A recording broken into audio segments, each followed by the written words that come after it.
नमस्कार, मैं हिमांशी राजपूत और आप देख रहे हैं भारत एक्सप्रेस डिजिटल। दिल्ली के जंतर मंतर पर बीते 21 दिनों से अनशन पर बैठे लद्दाख के मशहूर पर्यावरण एक्टिविस्ट सोनम वांगचुक को लेकर देश की राजनीति में एक नया भूचाल आ गया है। शनिवार सुबह दिल्ली पुलिस ने एक बड़ा एक्शन लेते हुए उन्हें प्रदर्शन स्थल से उठा लिया और सफदरजंग अस्पताल में भर्ती करा दिया। अब सबसे बड़ा सवाल ये उठ रहा है कि क्या पुलिस उन्हें जबरन उठाकर ले गई या गिरते स्वास्थ्य को देखते हुए उन्होंने खुद को अस्पताल शिफ्ट करवाया है। इस बात को लेकर जनता और राजनीतिक गलियारों में बहस छिड़ गई है। बताते हैं विस्तार से। दरअसल कॉकरोच जनता पार्टी सीजीपी के नेतृत्व में चल रहे इस आंदोलन में Sonam Wangchuk NEET paper leak मामले को लेकर और शिक्षा मंत्री के इस्तीफे की मांग पर डटे हुए थे। पुलिस का कहना है कि उन्होंने ये कदम दिल्ली हाई कोर्ट के उस आदेश के तहत उठाया है जिसमें वांगचुक के जीवन की रक्षा और पल पल की मेडिकल मॉनिटरिंग की बात कही गई थी।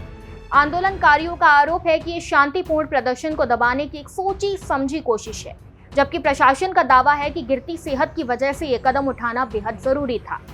अगर हम सोनम वांगचुक की मेडिकल हेल्थ रिपोर्ट पर नजर डालें तो डॉक्टरों ने उनके स्वास्थ्य को लेकर बेहद गंभीर चेतावनियां जारी की है। सफदरजंग अस्पताल के डॉक्टरों द्वारा जारी की गई आधिकारिक हेल्थ रिपोर्ट के मुताबिक 21 दिनों की लगातार भूख हड़ताल के कारण उनके शरीर में पानी की भारी कमी, सर्व डाइहाइड्रेशन हो चुकी है। सबसे ज्यादा चिंता की बात ये थी कि उनके शरीर में इलेक्ट्रोलाइट्स, सोडियम और पोटेशियम का स्तर बेहद खतरनाक स्तर तक गिर गया था।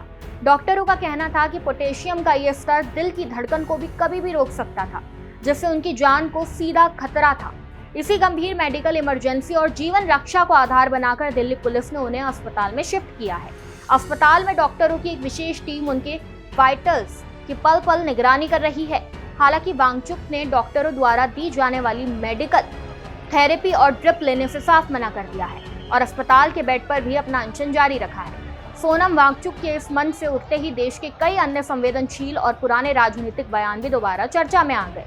इस पूरे प्रदर्शन और सीजेपी की मंचों के बीच अतीत में CJP citizen of justice and peace या नागरिक अधिकारों से जुड़े प्रदर्शनों में उमर खालिद द्वारा दिए गए पुराने बयानों का जिक्र फिर से छिड़ गया।